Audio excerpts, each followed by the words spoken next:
The unforgiving sun beat down on the dusty streets of Terlingua, Texas, as Matilda Lawson's trembling hands clutched her swollen belly, the wooden auction platform beneath her feet feeling like the gallows of her broken dreams.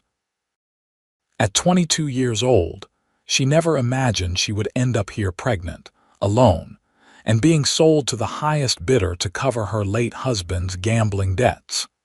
It was June of 1878, and Matilda's world had collapsed around her in mere weeks. Her husband, Thomas, had been dead barely a month, shot in a saloon brawl over cards and whiskey, leaving behind nothing but debt and the unborn child she now carried. His creditors had wasted no time claiming what they believed was rightfully theirs, including her. "Next up, gentlemen, is this fine young woman," the auctioneer called out, his voice carrying across the small crowd gathered in Terlingua's town square. "Strong back, good for housework, cooking, and whatever else you might fancy. A bit of extra baggage, as you can see," he gestured to her rounded abdomen, drawing cruel laughter from some onlookers. "But in a few months, you'll get yourself a free farmhand to raise up too." Matilda bit her lip to keep from crying out. She knew better than to show emotion now. The men bidding wouldn't care about her tears, and showing weakness would only encourage the worst among them. Her long brown hair fell in waves around her face, providing some small shield from the prying eyes that assessed her value like she was livestock. "Starting bid at $50, the auctioneer continued, squinting against the harsh sunlight. "Who'll give me 50 for this fine specimen?" Matilda scanned the crowd, memorizing the faces of those who would bid on her life. Most were weathered ranch hands or miners looking for a cheap wife. A few were clearly brothel owners eyeing her with calculating stares despite her condition. $50, called a gruff voice from the back. 60, came another bid from her left. 75, said a round man in a fine suit whom Matilda recognized as the owner of the saloon where her husband had died. His smile made her blood run cold. The bids continued climbing, reaching $120 when a voice rang out clearly above the others. $300.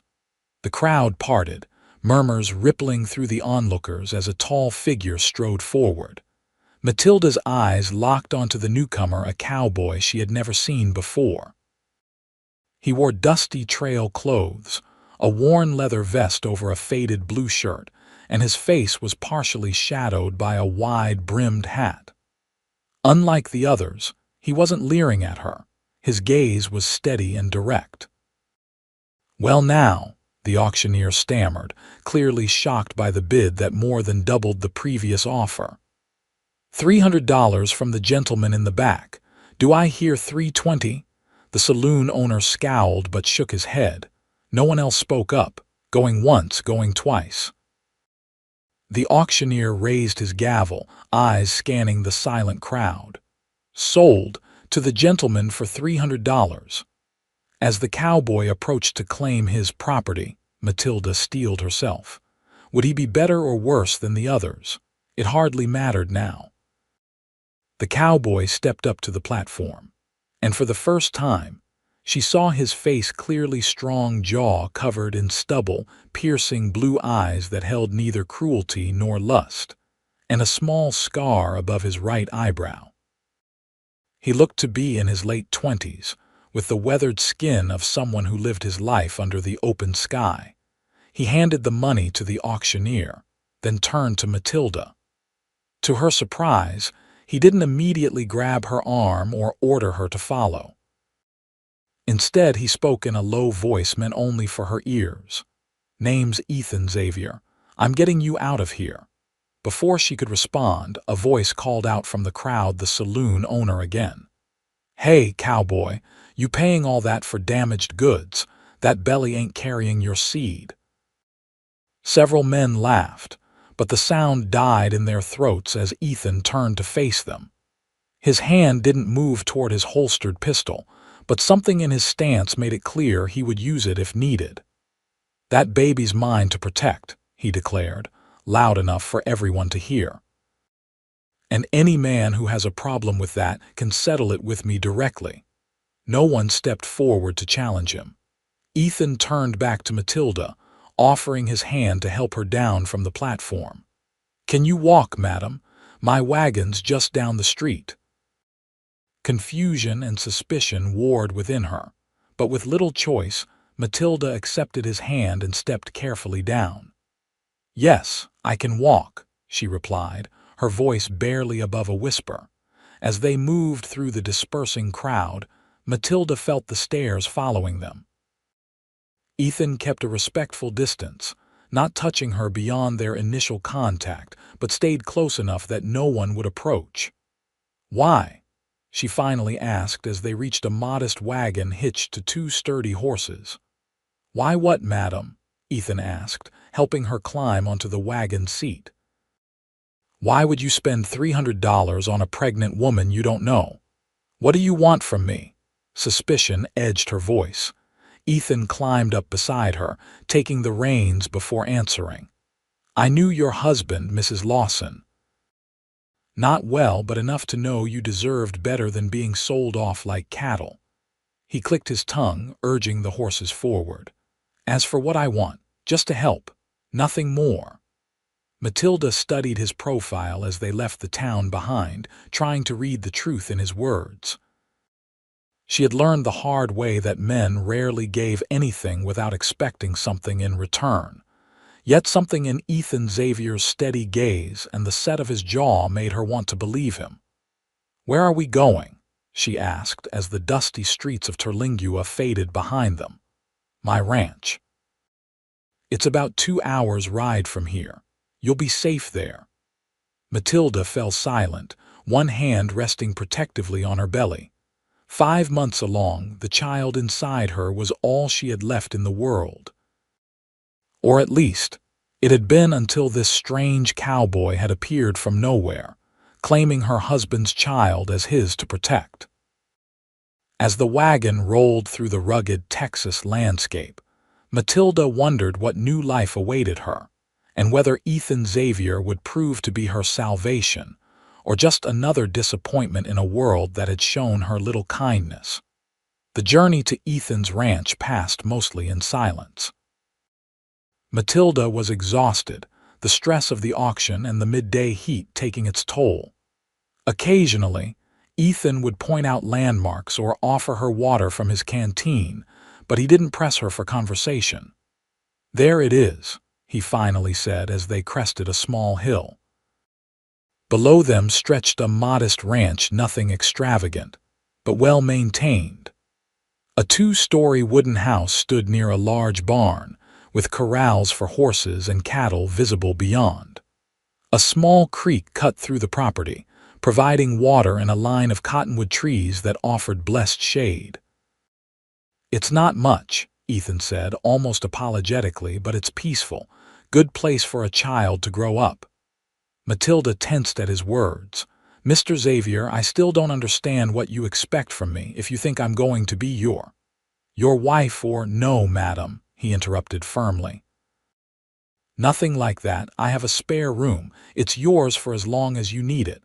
No strings attached." As they pulled up to the house, an older Mexican woman emerged from the front door, wiping her hands on her apron. "Rosa, this is Mrs. Lawson," Ethan called out as he helped Matilda down from the wagon. "She'll be staying with us for a while." Rosa's dark eyes took in Matilda's condition with a knowing look, but she smiled warmly. "Welcome, Senora. Come inside where it's cooler. You must be thirsty after your journey." Matilda followed Rosa into the house while Ethan took care of the horses. The interior was simple but comfortable, sturdy furniture, clean floors, and windows that allowed for cross breezes. Rosa led her to the kitchen, where she poured cool water from a pitcher.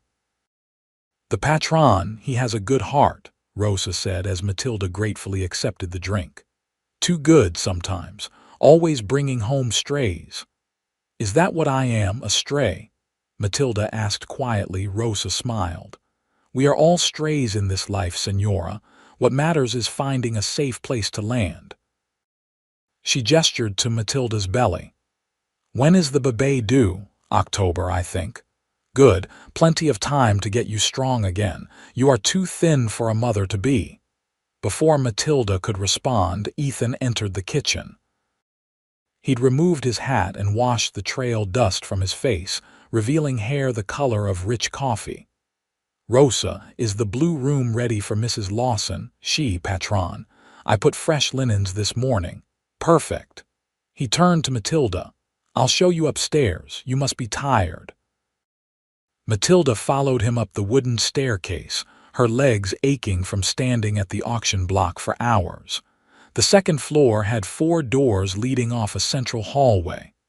This one's yours, Ethan said, opening the second door on the right. Bathrooms at the end of the hall. My room's across the way, and Rosa has the one downstairs near the kitchen.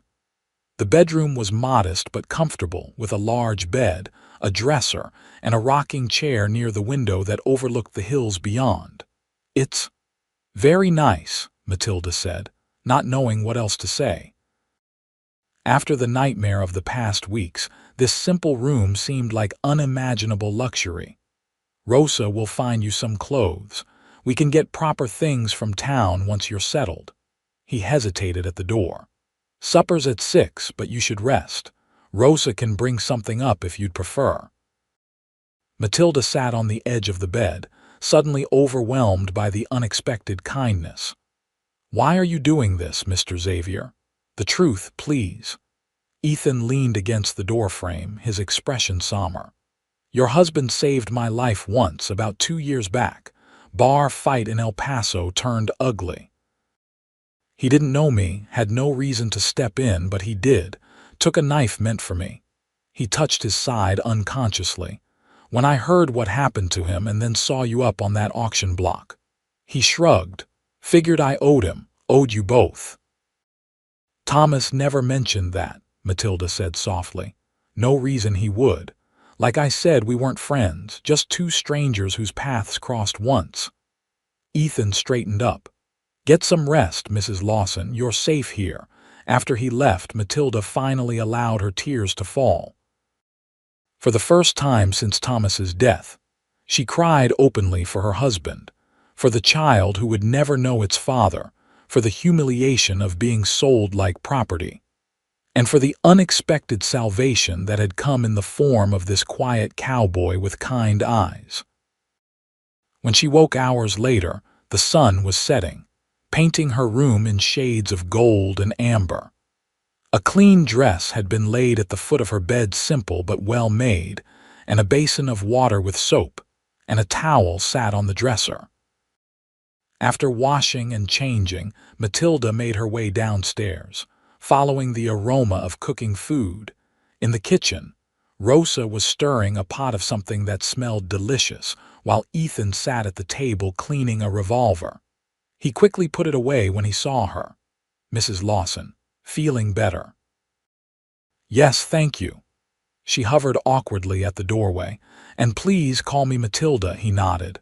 Matilda, then. Come, sit. Rosa's made her famous beef stew. Over dinner, Matilda learned more about the ranch. Ethan raised cattle and horses, nothing too ambitious but enough to make a decent living. Rosa had been with him since he'd bought the place 5 years earlier. She'd come with the house, she joked, having worked for the previous owners too. And there are no other family members. Matilda asked cautiously. No, madam, Ethan replied. Never married. My parents died when I was young, had an uncle who raised me, but he passed on some years back, left me enough to buy this place. After dinner, they sat on the porch, watching as stars appeared in the darkening sky. Rosa had retired to her room, leaving them alone with the sounds of night insects and distant coyotes. What will you do after the baby comes? Ethan asked suddenly. Matilda stared into the darkness. I don't know. I have no family either. Thomas and I were heading to California when we stopped in Terlingua. He thought there'd be opportunities there. She sighed. That was before I knew about his gambling, before I knew about a lot of things. You could stay here, Ethan offered, at least until you figure things out. The ranch isn't much, but there's good work, clean air, and no one to bother you. And what would I do? How would I earn my keep? Ethan shrugged. Rosa could use help with the house, and I've been thinking of planting a proper vegetable garden. Beyond that, he looked at her directly. You don't have to earn your right to safety, Matilda. Not everything in this world comes with a price tag. Matilda looked away, unable to meet the sincerity in his gaze. In my experience, Mr. Xavier, everything does have a price. I'm just not always told what it is up front. Ethan, he corrected gently. And I understand your caution. Trust takes time, but I promise you there are no hidden costs here. That night, in the comfort of the blue room, Matilda felt her baby kick strongly, the most vigorous movement she had felt yet. She placed her hand on the spot, smiling despite herself. We might be okay, she whispered to her unborn child. We just might be okay. Over the next few weeks, Matilda gradually adjusted to life on Ethan's ranch. True to his word, he never intruded on her space or made her feel indebted. She began helping Rosa with cooking and household tasks, finding comfort in the routine. Her strength returned as she ate regular meals, and the circles under her eyes faded as she slept soundly without fear for the first time in months. Ethan was often busy with ranch work, leaving at dawn and returning for meals. Sometimes he rode out for days at a time to check on distant parts of his property or to handle business in neighboring towns. During these absences, Matilda found herself watching the horizon for his return, a fact that both surprised and unsettled her. One morning in late July, Matilda was hanging laundry in the yard when she noticed Ethan by the corral, working with a young horse. She paused to watch him. His movements were patient and gentle as he slowly accustomed the nervous animal to a saddle. There was something compelling about the way he worked, the quiet confidence, the respect he showed even to an animal. When the horse finally accepted the saddle without bucking, Ethan praised it with soft words and gentle pats. Only then did he notice Matilda watching. He smiled and waved her over. "This is Midnight," he said as she approached the fence. "Born here last spring. He's finally ready for proper training." Matilda eyed the glossy black horse warily. "He's beautiful. I've never been comfortable around horses, though. Thomas tried to teach me to ride once, but it didn't go well." "They sense fear," Ethan said, "but they also respond to kindness." He led the horse to the fence. "Here, just let him get to know you, no pressure." Hesitantly, Matilda extended her hand. The horse sniffed her fingers, then nudged her palm gently. "See, he likes you," Ethan said. "Would you like to learn to ride? Properly, I mean. It's a useful skill out here." "Maybe after." She gestured to her growing belly. "Of course." Ethan's eyes lingered on her abdomen for a moment. "How are you feeling? Rosa says you've been eating better." "I have. The baby's very active now." Impulsively, she added, "Would you like to feel? It's kicking right now." Surprise flashed across Ethan's face, followed by something softer. "I'd be honored." Matilda took his calloused hand and placed it where the baby was moving. For a moment, nothing happened, then a strong kick pressed against his palm. Ethan's eyes widened in wonder. "That's amazing," he whispered. Their eyes met over their joined hands, and something shifted between them, a moment of connection that transcended their unusual circumstances. Matilda was the first to break away, suddenly conscious of their proximity. "I should finish the laundry before the wind picks up," she said, stepping back. Ethan nodded, clearing his throat. "And I need to work with this fellow a bit more." He patted the horse's neck. "See you at dinner." "Yes, of course." As July turned to August, the heat became nearly unbearable during midday hours. Matilda took to sitting by the creek in the afternoons. her swollen feet dangling in the cool water. It was there that Ethan found her one day, returning early from checking fence lines. "Mind some company?" he asked, leading his horse to drink upstream. "Not at all." She watched as he unsaddled the animal and let it graze. "How were the fences?" "Good enough. Had to mend a section where some wild cattle pushed through." He sat beside her on the bank, removing his boots to cool his own feet in the water. "Rosa says you've been helping with preserving peaches." "Yes, she's teaching me to make jam. Says we'll need it for winter." Matilda smiled. "She talks as if I'll still be here then." Ethan glanced at her. "Will you be?" Matilda looked down at the water swirling around her ankles. "I don't know. You've been more than generous, but I can't impose forever. It's not an imposition." He picked up a flat stone and skipped it across the water. "Truth is, the place runs better with you here. Rosa's happier having someone to talk to besides me and I." He trailed off, seeming to search for words. "And you?" Matilda prompted. "I like having you here," he said simply. "The house feels more like a home now." They sat in companionable silence for a while, listening to the gentle gurgle of the creek and the buzzing of insects in the tall grass. "Tell me about California," Ethan said eventually. "Was that your dream or just Thomas's?" Matilda considered the question. "Both, I suppose."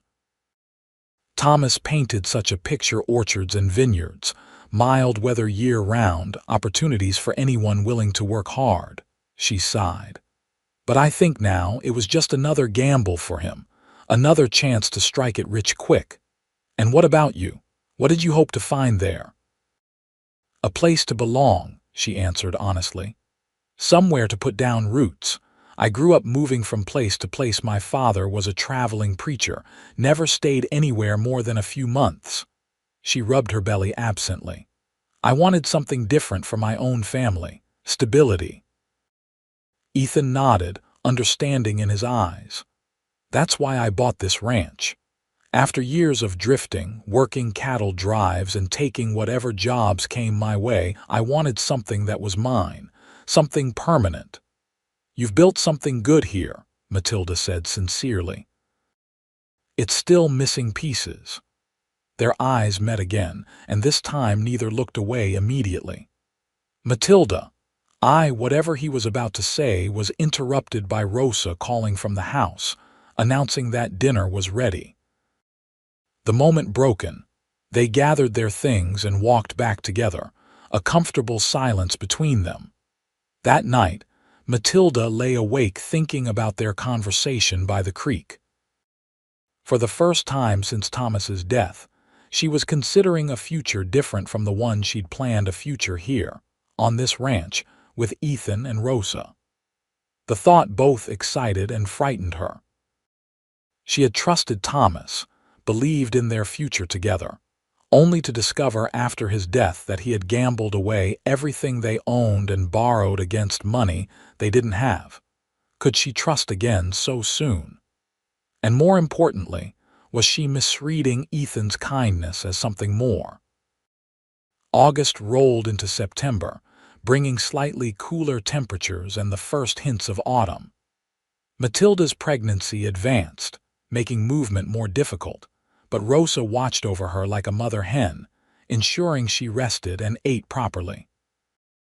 Ethan, meanwhile, began preparing the ranch for winter, cutting and storing firewood, repairing the barn roof, and bringing the cattle down from higher pastures. One evening, Ethan returned from town with supplies and a special package for Matilda. "The carpenter finished it," he said, carrying a wooden cradle into the house. He set it down in the living room, looking somewhat embarrassed. "Figured the baby would need somewhere to sleep." Matilda ran her fingers over the smooth wood, noting the careful craftsmanship and the small carved stars adorning the headboard. "Ethan, it's beautiful, but you shouldn't have—" "I wanted to," he interrupted. "Besides, every baby needs a proper cradle." Rosa appeared from the kitchen, clapping her hands in delight. "Ah, perfect. Now we need blankets. I will start knitting tomorrow." Looking at their excited faces, Matilda felt a surge of gratitude so strong it brought tears to her eyes. "Thank you, both of you. I don't know what I would have done without you." "No need for thanks," Ethan said gruffly. "That's what family does." Family. The word hung in the air between them, full of meaning and possibility. Later that week, disaster struck when Ethan was thrown from a horse while working with the cattle. Rosa's son Miguel, who sometimes helped on the ranch, brought him home with a badly gashed leg and possible broken ribs. Matilda took charge immediately, directing Miguel to get Ethan to his bedroom while she gathered medical supplies. "The doctor's away in El Paso," Miguel explained anxiously. "Won't be back for days." "Then we'll manage ourselves," Matilda said with more confidence than she felt. Ethan was pale and sweating when they got him on the bed. The gash on his thigh had soaked his pants with blood. "I'm fine," he insisted through gritted teeth. "Just need to rest a bit." "You're not fine," Matilda countered, cutting away his pant leg to reveal the wound. "This needs cleaning and stitching right away." She turned to Rosa. "Boil water and bring the whiskey from the kitchen cabinet." While Rosa hurried to obey, Matilda examined Ethan's ribs, her hands gentle but sure. "Two broken, I think, the rest just bruised." Ethan watched her through pain-narrowed eyes. "You know what you're doing." "My father treated a lot of people in our travels. I assisted him." She began cleaning the wound with clean cloths. "This will hurt." When Rosa returned with the whiskey, Matilda offered the bottle to Ethan. "Drink as much as you can stand. I need to stitch this closed." He took several long swallows, then nodded grimly. "Do what you need to do." Matilda threaded a needle and, after sterilizing it in the flame of a lamp, began the painful process of closing the wound. Ethan remained stoic throughout, though sweat beaded on his forehead and he occasionally hissed in pain. "Almost done," Matilda murmured as she tied off the last stitch. "You're doing well." Once the wound was bandaged and his ribs bound tightly with strips of clean cloth, Matilda helped him drink water mixed with willow bark that Rosa had prepared for pain. "Rest now," she instructed, pulling a light blanket over him. "I'll check on you through the night." True to her word, Matilda checked on Ethan every few hours, changing his bandages and monitoring for fever. By morning, he was sleeping more peacefully, his color better. When he woke around noon, he found Matilda dozing in a chair beside his bed, one hand protectively on her belly. "Matilda," he called softly. She startled awake immediately. "Ethan, how do you feel?" "Like I got stomped by a bull," he grimaced. "But better than yesterday, thanks to you. You would have done the same for me." She checked his bandages and nodded in satisfaction. "No signs of infection." "You were lucky." "I've got a good angel watching over me," he said, his eyes holding hers. For a week, Matilda and Rosa took turns caring for Ethan as he recovered. Despite his protests, they refused to let him out of bed for the first 3 days, bringing meals to his room and helping him when he needed to move. By the end of the week, he was able to get around with a crutch Rosa's husband had made, though the pain in his ribs still limited his movement. During his convalescence, Matilda spent many hours in his room, reading to him from books in his small collection or simply talking. She told him more about her childhood, traveling with her father from town to town across the frontier. In turn, he shared stories of his years as a cowhand before buying the ranch, including some of the more colorful characters he'd met along the way. One rainy afternoon, as they sat together watching the downpour through his bedroom window, Ethan asked about her marriage. "You don't have to answer," he added quickly, seeing her hesitation. "No, it's all right." Matilda shifted in her chair, trying to find a comfortable position for her increasingly unwieldy body. "We met in Kansas City. I was working as a seamstress after my father died. Thomas came in to have a suit mended. She smiled at the memory. He was so charming, so full of grand plans. He courted me for 3 months before proposing. Were you happy with him? Ethan asked quietly. Matilda considered the question. At first, yes. He was attentive, generous. But there were signs I ignored: the late nights, the unexplained absences, how we always seemed to be moving just when bills came due. She sighed. When I told him about the baby, he seemed genuinely happy. Said we needed to go west, make a fresh start in California. I believed him. It wasn't your fault what happened, Ethan said, wasn't it? I knew something wasn't right, I just didn't want to see it. She looked down at her hands. When he died and those men came to collect their debts, I realized I hadn't really known him at all. And now, Ethan asked, do you still love him? The question hung between them, loaded with unspoken meaning. I mourn the man I thought he was, Matilda answered carefully. I'll always be grateful for this child, but I've had to accept that the Thomas I loved may never have really existed. She met Ethan's gaze directly. So no, I don't think I do love him anymore. Not really. Something shifted in Ethan's expression, relief perhaps, or hope. Before he could respond, however, Matilda gasped, her hands flying to her belly. What is it? Are you all right? Ethan struggled to sit up straighter, wincing at the pain in his ribs. Yes, I'm fine, she assured him. The baby just moved very suddenly. Here. Without thinking, she took his hand and placed it where the baby was kicking vigorously. Ethan's face softened in wonder as he felt the movement. Strong little one, he murmured. Yes, Matilda agreed. Like its mother is learning to be. Their eyes met over their joined hands, and in that moment, something unspoken passed between them, an acknowledgement of feelings that had been growing since that first day at the auction block. Matilda's heart raced, and for once she didn't look away. Slowly, giving her every chance to pull back, Ethan leaned forward and pressed his lips gently to hers. The kiss was brief but tender, a question more than a demand. When he pulled back, uncertainty flickered in his eyes. I shouldn't have. Matilda silenced him by leaning in to return the kiss, her hand still holding his against her belly where their futures kicked impatiently between them. As September gave way to October, the ranch settled into a new rhythm. Ethan's leg healed enough for him to resume light duties, though he still walked with a slight limp. Miguel and 2 other ranch hands took over the more strenuous work, preparing the herd for the coming winter. Matilda, now in her 9th month, focused on preparing the house and herself for the baby's arrival. The relationship between Matilda and Ethan evolved cautiously. They shared more kisses and quiet moments together, but both were careful not to rush. Matilda was still healing from the betrayal of her first marriage, and Ethan respected her need for time. For her part, Matilda was determined not to make the same mistakes again. She would know this man fully before giving him her heart completely. Rosa watched their growing closeness with approving eyes but kept her comments to herself, save for a knowing smile now and then.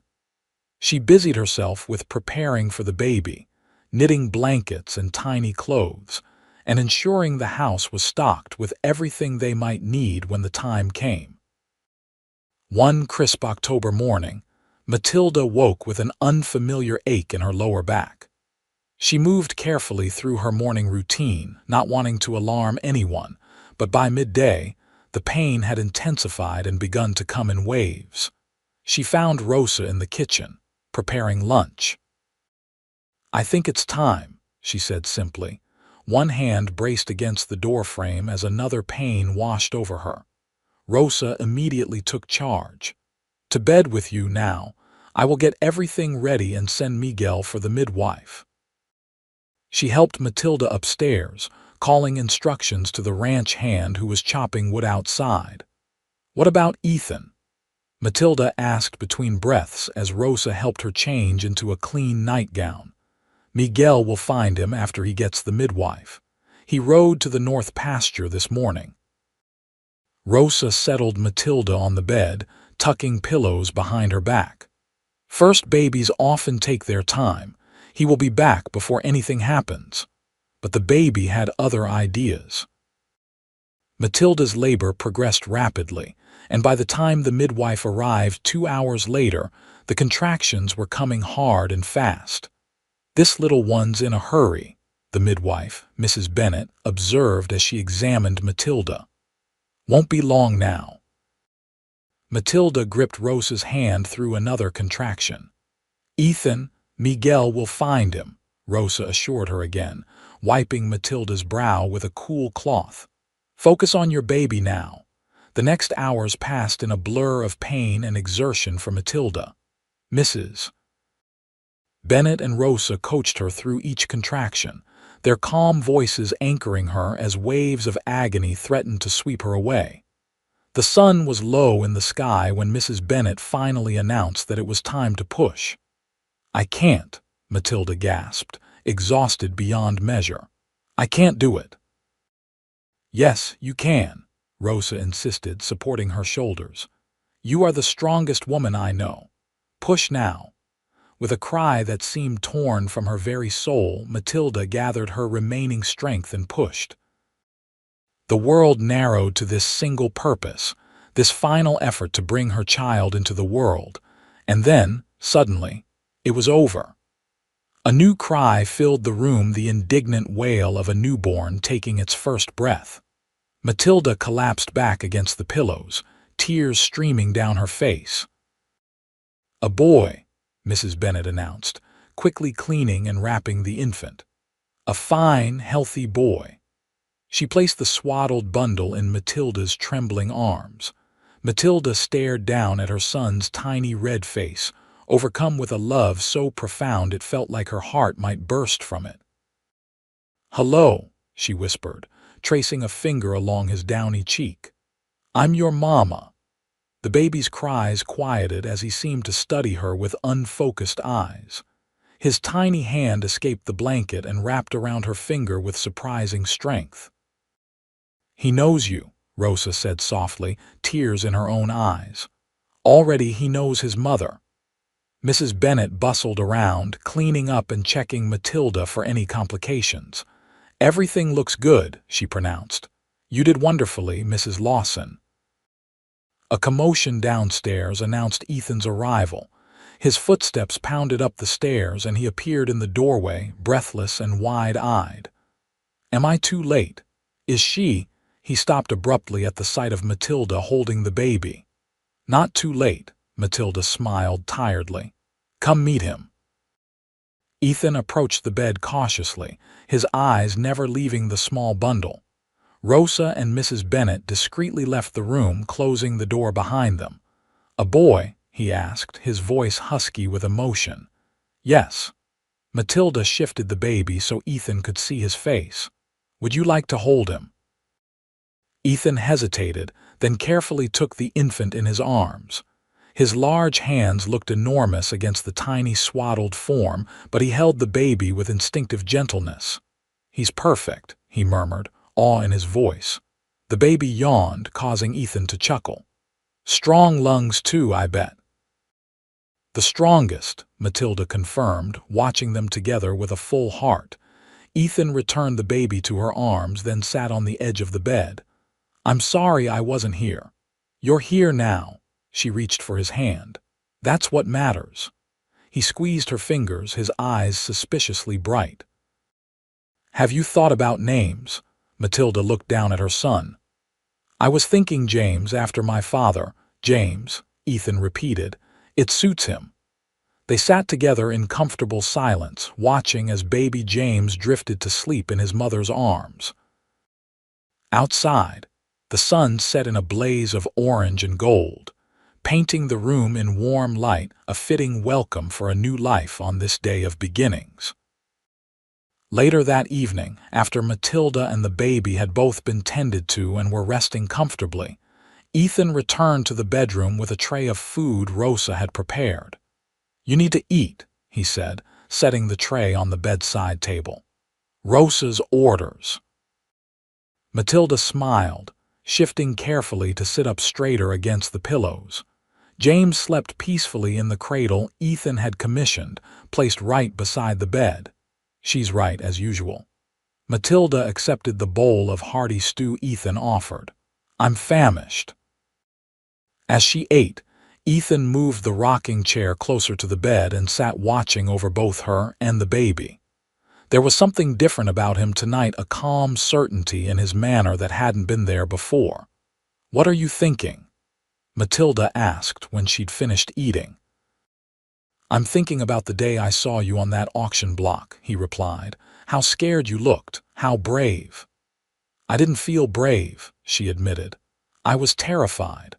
But you kept your dignity. You didn't beg or cry, even when those men were bidding on you like you were property."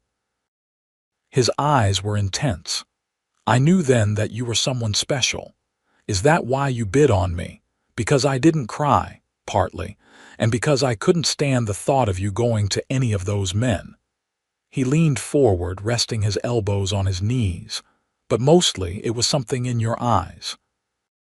A strength that all your fear couldn't hide. I wanted to know the woman who had that kind of strength." Matilda felt her cheeks warm under his steady gaze. "And now that you know me, now I know I was right." He reached out to take her hand. "Matilda, I don't want to rush you. I know you're still healing from everything that happened with Thomas, and now you have James to think about. But I want you to know that he paused, seeming to gather his courage. "I love you, both of you." The simple declaration hung in the air between them. Matilda looked down at their joined hands, processing his words and the emotions they stirred within her. "When Thomas died, I thought my life was over," she said softly. "Then those men came for their debts, and I knew it was worse than over. It was going to be a nightmare I couldn't escape." She squeezed his hand. "But then you appeared, like something from a dream instead of a nightmare. You gave me safety when I had none, asked for nothing in return, and showed me what a good man truly is." She looked up, meeting his gaze directly. "I love you too, Ethan. I think I have for some time now." The joy that spread across his face at her words made her heart swell. He leaned forward to kiss her gently, mindful of her exhaustion. From the cradle, James made a small sound, drawing both their attention. Ethan moved to check on him, adjusting the blanket with a tenderness that brought tears to Matilda's eyes. "I meant what I said that day at the auction," he said, looking down at the sleeping infant. "This baby is mine to protect. If you'll let me, I want to be his father in every way that matters." "I would like that very much," Matilda whispered. "We both would." 2 weeks after James's birth, on a perfect autumn day with clear skies and gentle breezes, Matilda stood beside Ethan in the small church in Terlingua. Rosa held baby James, wrapped in a beautiful blanket she had knitted, while the minister spoke the words that joined Matilda and Ethan as husband and wife. It was a simple ceremony, attended only by Rosa and her family, Mrs. Bennett the midwife, and a few of the ranch hands who had come to respect Matilda during her time at the ranch. But for Matilda, it was perfect, honest, and true, like the man who now placed a simple gold band on her finger. "I take you, Matilda, as my lawfully wedded wife," Ethan said, his voice steady and sure. "To have and to hold from this day forward, for better or worse, for richer or poorer, in sickness and in health, to love and to cherish, until death do us part." As Matilda repeated the vows, she marveled at how much her life had changed in just a few short months. From the depths of despair on that auction platform to this moment of joy, it seemed almost unbelievable. Yet the warmth of Ethan's hands holding hers and the love in his eyes as he looked at her were undeniably real. "By the power vested in me, I now pronounce you husband and wife," the minister declared. You may kiss your bride." Ethan's kiss was gentle but full of promise of a future filled with love, stability, and family. When they turned to face their small gathering of well-wishers, Matilda's heart felt so full it might burst. Rosa stepped forward with James, who was awake and looking around with curious eyes. "Your son wants to congratulate you," she said, carefully transferring the baby to Matilda's arms. Ethan wrapped an arm around Matilda's shoulders, looking down at James with unmistakable paternal pride. "Hello there, little man. It's official now, we're a family." The celebration afterward was held at the ranch, with food prepared by Rosa and her daughters. The house was filled with laughter and conversation, a marked contrast to the quiet it had known before Matilda's arrival. As evening approached, the guests gradually departed, leaving the new family to their first night together as husband and wife. Rosa was the last to leave, kissing Matilda's cheek and whispering, "God has blessed this house at last. Be happy, Miss Queridos." After she left, Ethan and Matilda stood on the porch watching the sunset, James sleeping peacefully in his mother's arms. The ranch spread out before them, their land, their home, their future. "No regrets?" Ethan asked quietly, his arm around her waist.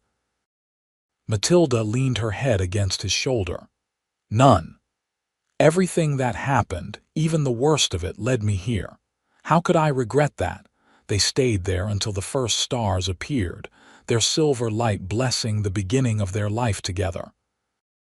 Winter came to the ranch, bringing cold winds and occasional snow flurries that dusted the landscape like sugar. Inside the warm house, life settled into a pleasant rhythm. James grew quickly, delighting his parents with each new accomplishment, his first real smile, the strength in his grip when he clutched his father's finger, the way he tracked movement with increasingly focused eyes.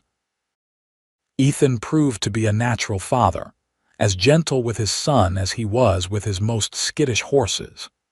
He would spend evenings holding James, telling him stories about the ranch and the animals, promises of future rides and adventures when he was older. Matilda often found herself pausing in her tasks just to watch them together, her heart full to bursting with love for them both.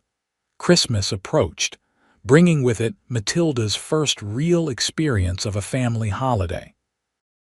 Growing up, her father had considered Christmas primarily a religious observance, with little room for the traditions others enjoyed. Thomas had spent their only Christmas together gambling in a saloon, leaving her alone with a small, undecorated tree and unfulfilled promises. But this year would be different. Rosa taught her to make traditional Mexican Christmas dishes, while Ethan and Miguel cut a perfect pine from the foothills and set it up in the corner of the living room. "We need decorations," Matilda declared, surveying the bare tree. "I'll go to town tomorrow and see what Mr. Peterson has in his store." "Why buy them when we can make them?" Ethan suggested. "My uncle and I used to string popcorn and cranberries, carve little figures from wood, that sort of thing." So they spent evenings by the fire, creating ornaments from simple materials found around the ranch. Matilda sewed tiny stockings from scraps of fabric and fashioned stars from bits of tin. Ethan whittled small horses, cattle, and birds that they hung with twine. Rosa contributed paper flowers and crosses woven from straw on Christmas Eve. They lit candles on the tree, carefully supervised, and stepped back to admire their work. The homemade decorations caught the light, transforming the simple pine into something magical. "It's beautiful," Matilda whispered, holding James so he could see the lights. The baby stared at the tree, mesmerized by the flickering candles. "First of many," Ethan promised, his arm around her shoulders. "Wait until he's old enough to help decorate next year." That night, after placing carefully wrapped gifts beneath the tree, a new shawl for Matilda, A hand-tooled leather wallet for Ethan, toys for James, and special items for Rosa and her family. They tucked their son into his cradle and retired to their bedroom. In the quiet darkness, lying in Ethan's arms, Matilda reflected on the extraordinary journey that had brought her here. This time last year, I was newly married to Thomas, still believing in all his promises, she mused. I could never have imagined where I'd be now. Are you happy? Ethan asked, his fingers gently stroking her hair. Happier than I've ever been. She propped herself up on one elbow to look at him in the moonlight streaming through the window. You saved me, Ethan, not just from that auction block, but from giving up on trust, on love. You saved yourself, he corrected. I just gave you a safe place to do it. He traced the curve of her cheek. You're the strongest person I know, Matilda Xavier. She smiled at the still new sound of her married name. I love you, Ethan Xavier. And I love you. He pulled her down for a kiss that quickly deepened, their bodies coming together in the familiar dance they had perfected in the weeks since their wedding. Later, drifting toward sleep in each other's arms, Matilda whispered, I have an extra gift for you tomorrow. What's that? Ethan mumbled sleepily. You'll have to wait and see, she teased, knowing the news of another baby on the way would be the perfect Christmas surprise. Spring came to the ranch in a riot of wildflowers and new growth. James, now 6 months old, was sitting up on his own and babbling constantly, much to his parents' delight. Matilda's second pregnancy was progressing well, her belly just beginning to show beneath her dresses. The announcement at Christmas had indeed been Ethan's favorite gift, and he was even more protective and attentive this time around, having missed the early months of her pregnancy with James. One sunny April afternoon, as Matilda sat on a blanket in the yard watching James play with blocks Ethan had carved for him, a wagon approached the ranch house. She shaded her eyes, trying to identify the visitors. Ethan emerged from the barn, wiping his hands on a cloth as he walked over to join her. Expecting anyone? No, she replied, gathering James into her arms as a precaution. As the wagon drew closer, Matilda could make out 2 men and a woman. Something about the lead man's posture seemed vaguely familiar, sending an inexplicable chill down her spine. Ethan stepped forward as the wagon stopped in the yard. Afternoon, folks. Can I help you? The driver, a hard-faced man in his 50s with a silver-streaked beard, looked past Ethan to where Matilda stood with James. His eyes narrowed with recognition. Well, looks like the rumors were true, he said, his voice carrying clearly across the yard. Thomas Lawson's widow, living high on the hog with a new husband already. Matilda felt the blood drain from her face. Mr. Blackstone. The name made Ethan stiffen. Samuel Blackstone had been Thomas's main creditor, the man who had arranged the auction after his death. You remember me? Good. Blackstone climbed down from the wagon, followed by a younger man who bore a strong resemblance to him and a sharp-faced woman. This here's my son Jeremiah and my sister Ida. We've come to claim what's ours. Ethan moved to stand slightly in front of Matilda. There's nothing here that belongs to you, Blackstone. Mrs. Lawson's debts were settled when I purchased her contract at auction. Blackstone's smile didn't reach his eyes. Oh, but that's where you're wrong, Xavier. See, I've recently acquired some information that changes things considerably. What information? Matilda asked, clutching James closer to her chest.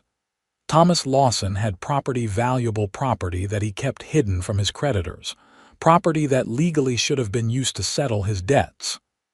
Blackstone reached into his coat and withdrew a folded document. This here's a deed to a gold mine claim near Sacramento. Worth a damn sight more than what your husband owed me, but I'm willing to be reasonable. A mine. Matilda shook her head in confusion. That's impossible. Thomas didn't own anything like that. Oh, but he did. Blackstone unfolded the paper. Registered in his name 6 months before his death, and since you were his wife, legally the claim passed to you upon his death. Ethan took a step toward the man. Even if that's true, which I doubt, Matilda doesn't owe you anything. The auction settled all debts. The auction settled what we knew about at the time, Blackstone countered. This is newly discovered property, and according to territorial law, the widow is still responsible for all debts that can be satisfied by the deceased's estate. He refolded the paper. I'm not an unreasonable man. Sign over the claim to me, and we'll call it square. Matilda exchanged a glance with Ethan, seeing the same suspicion in his eyes that she felt. May I see the deed? Blackstone hesitated, then handed it over with obvious reluctance. Matilda studied it carefully, noting the official-looking stamps and Thomas's familiar signature. It appeared genuine, though she was no expert. Even if this is real, she said slowly, I don't see how I could sign it over. I'd need to consult a lawyer first. Blackstone's pleasant facade slipped slightly. No need for lawyers. Simple transaction between parties. Sign it now and we'll be on our way. No, Ethan said firmly, taking the paper from Matilda and returning it to Blackstone. If you have a legitimate claim, you can present it through proper legal channels. Until then, I'll thank you to leave our property. The younger Blackstone stepped forward menacingly, but his father held up a hand to stop him. No need for unpleasantness. Yet. His eyes flicked to James, then to Matilda's slightly rounded belly. Nice family you're building here, Xavier. Be a shame if anything happened to disrupt it. Ethan's hand moved toward the gun at his hip. That sounds like a threat, just an observation. Blackstone smiled thinly. We'll be staying in Terlingua for a few days. Town hotel. Think over our offer. I'm sure you'll see reason. With that, the 3 visitors returned to their wagon and departed, leaving a cloud of dust and unease in their wake. As soon as they were out of sight, Matilda sank onto the porch steps, her legs suddenly weak. Ethan, what if it's true? What if Thomas really did have a gold mine? Ethan sat beside her, his expression troubled. I don't know, but something doesn't smell right about this. Why would Blackstone come all the way from Terlingua to settle this privately instead of going through a court? And how did he find you? Someone must have talked, Matilda said, bouncing James gently as he began to fuss. News travels fast, even between towns. Ethan nodded grimly. I'm riding into town tomorrow to wire Judge Parker in El Paso. He'll know if this claim is legitimate and what our legal position is. That night, after putting James to bed, Matilda and Ethan discussed the situation further. Neither slept well, both troubled by Blackstone's veiled threats and the possibility that Thomas had kept such a significant secret. The next morning, Ethan rode to town while Miguel and the other hands kept watch over the ranch. Matilda tried to go about her daily routine, but anxiety made her jumpy and distracted. What if Thomas really had owned a valuable mine? And if he had, why hadn't he used it to pay his debts instead of gambling away what little they had? Ethan returned late in the afternoon, his expression grim. I sent the wire to Judge Parker. It'll be a few days before we hear back. He washed up at the kitchen pump before continuing. I also asked around town. Blackstone and his family checked into the hotel yesterday. They've been telling anyone who'll listen that you're a thief trying to cheat them out of their rightful property. That's ridiculous, Matilda exclaimed. I didn't even know about any mine until yesterday. I know that, and so do most folks in town who matter. No one's taking Blackstone's side yet, but he's stirring up trouble. Ethan dried his hands on a towel. Sheriff Madison says he'll keep an eye on them, but there's not much he can do unless they break the law. What should we do? For now, Wait for word from Judge Parker. In the meantime, no one goes anywhere alone. Ethan's expression softened as he took in her worried face. Don't worry too much. We'll sort this out. 2 anxious days passed with no further contact from the Blackstones and no reply from Judge Parker. Matilda kept James close, rarely venturing beyond the yard. Ethan and the hands took turns keeping watch, especially at night. On the 3rd day, Rosa burst into the kitchen where Matilda was preparing lunch, her face ashen. Riders coming, many men with Senor Blackstone. Ethan, who had been repairing tack in the adjacent room, immediately went for his rifle. How many, Rosa? 6, maybe 7, she replied, wringing her hands. They have guns, patron. Get upstairs with Matilda and James, Ethan ordered, checking his weapon. Miguel and I will handle this. Ethan, no, Matilda protested. It's too dangerous. Let's all leave, ride to town and get the sheriff. No time, he said grimly. Besides, I won't be driven off my own land by threats. He kissed her quickly. Go upstairs, bar the door, and don't come out until I call you. Reluctantly, Matilda gathered James and followed Rosa upstairs to the bedroom, where they closed the heavy oak door and pushed a dresser against it. Through the window, she could see Blackstone and his men approaching a much larger group than had come before, all armed and looking purposeful. Ethan and Miguel stood on the porch, rifles ready but not aimed. Matilda cracked the window slightly to hear the exchange. That's far enough, Blackstone, Ethan called as the riders approached the yard. State your business. Blackstone reined in his horse, the others stopping behind him. My business is with your wife, Xavier. She still has something that belongs to me. We're waiting to hear from the judge about the legality of your claim, Ethan replied evenly. Until then, there's nothing to discuss. See, that's where you're wrong. Blackstone gestured, and his men spread out slightly, their hands near their weapons. I've been patient, but my patience is running out. I want that deed signed over today, or things are going to get unpleasant. From her vantage point, Matilda could see Ethan's shoulders tense, though his voice remained calm. You're threatening a man on his own property, Blackstone. That's not a wise move. Threatening.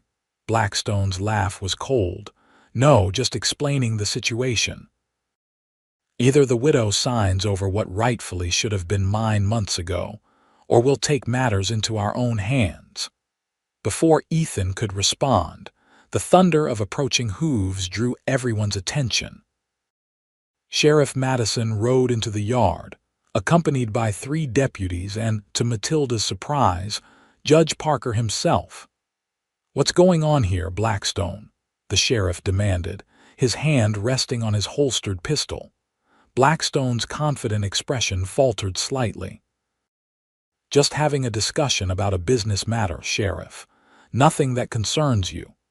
7 armed men confronting 2 looks like more than a discussion to me, the sheriff observed dryly. Judge Parker here has something you might want to hear.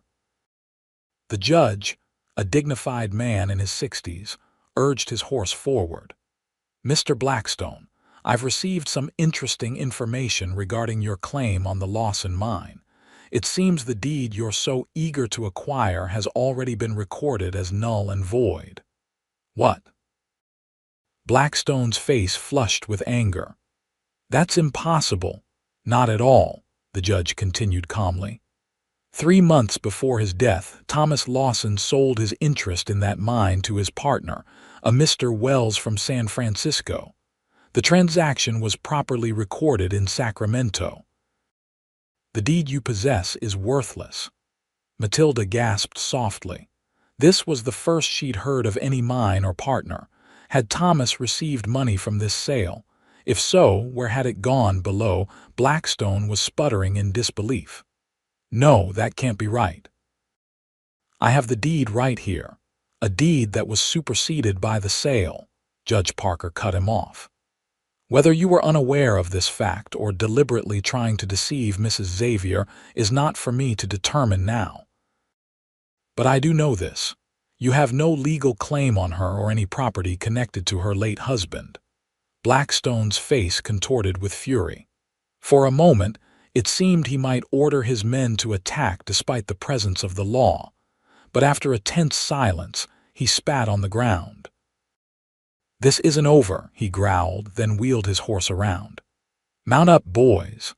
As Blackstone and his men rode away, Matilda clutched James to her chest in relief. She hurried downstairs, Rosa following close behind. "Ethan," she called, rushing into his arms the moment she reached the porch. "It's all right," he murmured, holding her and James close. "They're gone now." Sheriff Madison approached them. "Thought you might need some help when I saw Blackstone gathering men in town. Lucky the judge arrived when he did with that information from California." "Very lucky," Ethan agreed, shaking both men's hands gratefully. "Thank you both." Judge Parker smiled kindly at Matilda. "Mrs. Xavier, I'm sorry about this unpleasantness. Rest assured Blackstone won't bother you again. I've issued an order barring him from approaching you or your property." "Thank you, Judge," Matilda said sincerely. "But I don't understand Thomas sold a mine. I never knew he owned one, let alone sold it." The judge's expression grew troubled. "That's the other matter I came to discuss with you.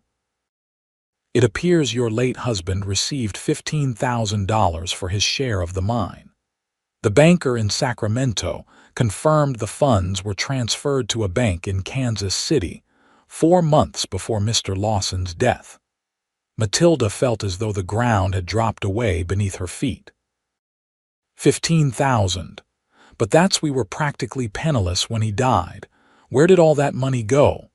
"I'm afraid I can't answer that, Mrs. Xavier," the judge said gently. "But given what we know of your husband's habits—" "He gambled it away," Matilda finished, the realization hitting her like a physical blow. "All of it.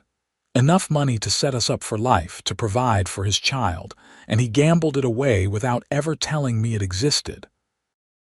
Ethan's arm tightened around her waist, supporting her as the full magnitude of Thomas's betrayal became clear. "I'm truly sorry," Judge Parker said, "but at least you can rest easy knowing that Blackstone has no claim on you or your family now."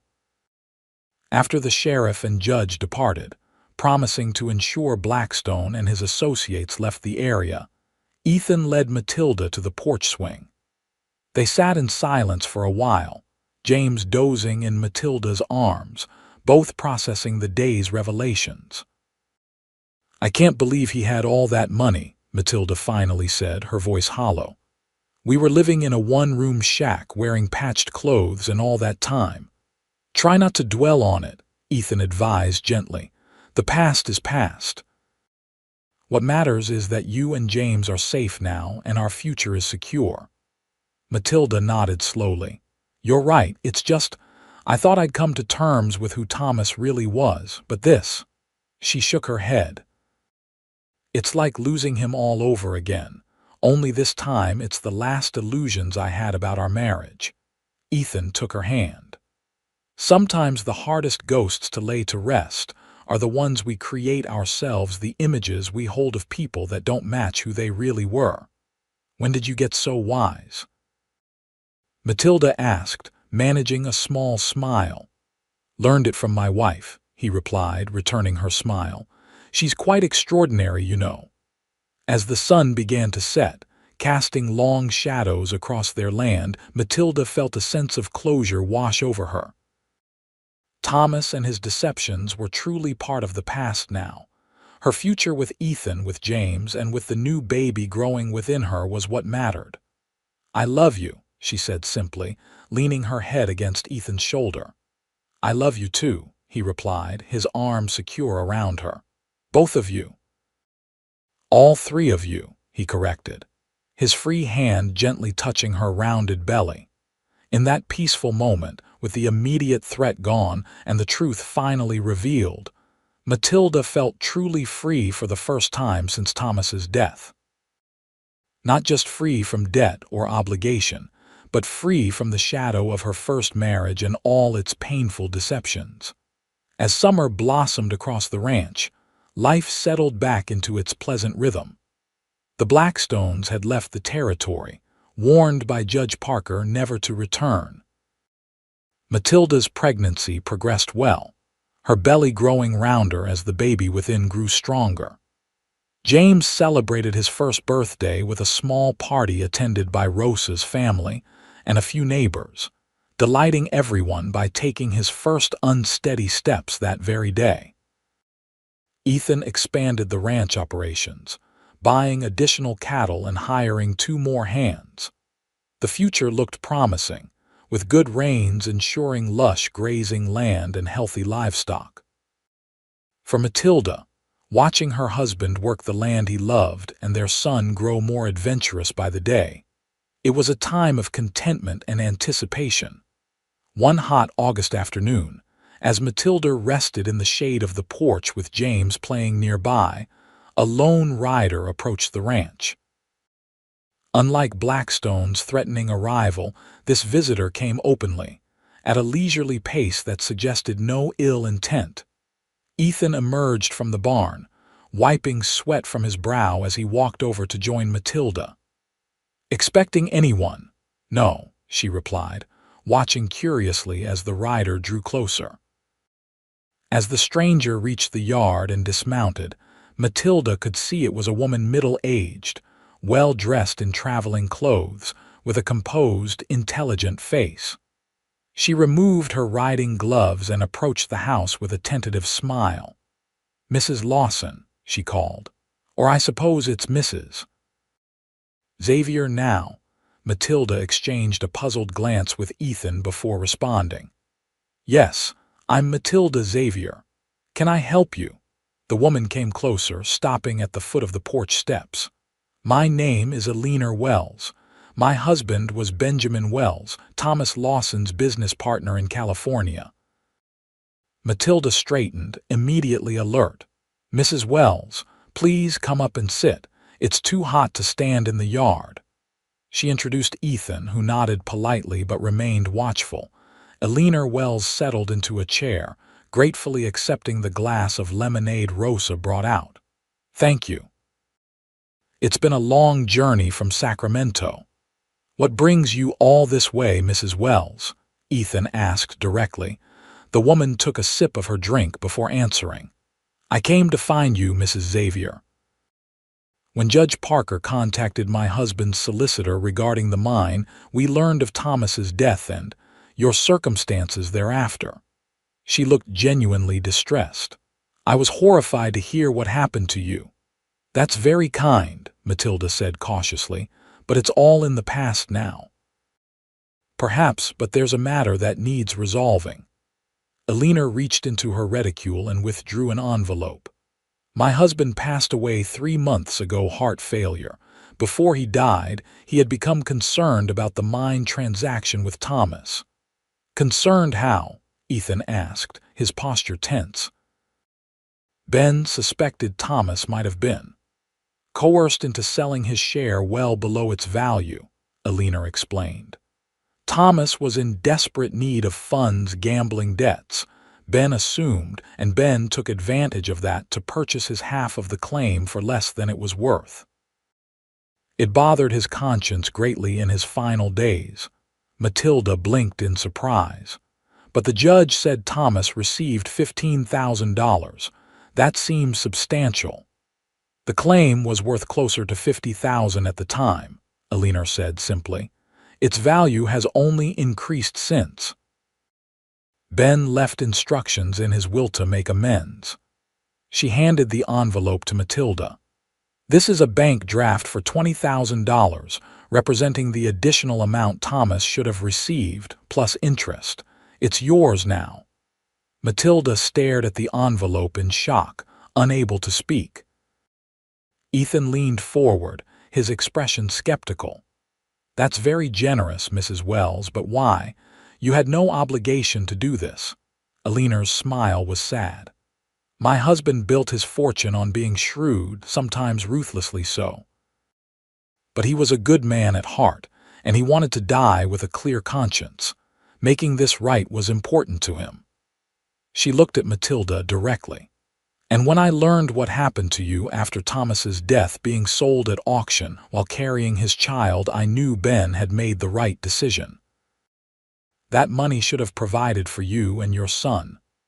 Matilda finally found her voice. I don't know what to say. This is unexpected. You don't need to say anything, Alina assured her. The money is yours, no strings attached. Use it for your children, your ranch, whatever will make your lives better. She glanced at James, who was watching her curiously from his play area. He has his father's eyes. Yes, Matilda said softly, looking at her son with a bittersweet smile. He does. Alina stayed for dinner, sharing stories of the mining business in California and her plans to return to her family in Boston now that her husband was gone. She was gracious and unassuming, genuinely pleased to see that Matilda had found happiness despite the hardships she had endured. After their visitor departed the next morning, continuing her journey east, Matilda and Ethan sat on the porch swing, the bank draft still in its envelope between them. $20,000, Ethan said, shaking his head in disbelief. That's more money than most people see in a lifetime. It doesn't feel real, Matilda admitted. After everything that happened with Thomas, to have this come from his business dealings, it's like the final chapter of a story I thought was already finished.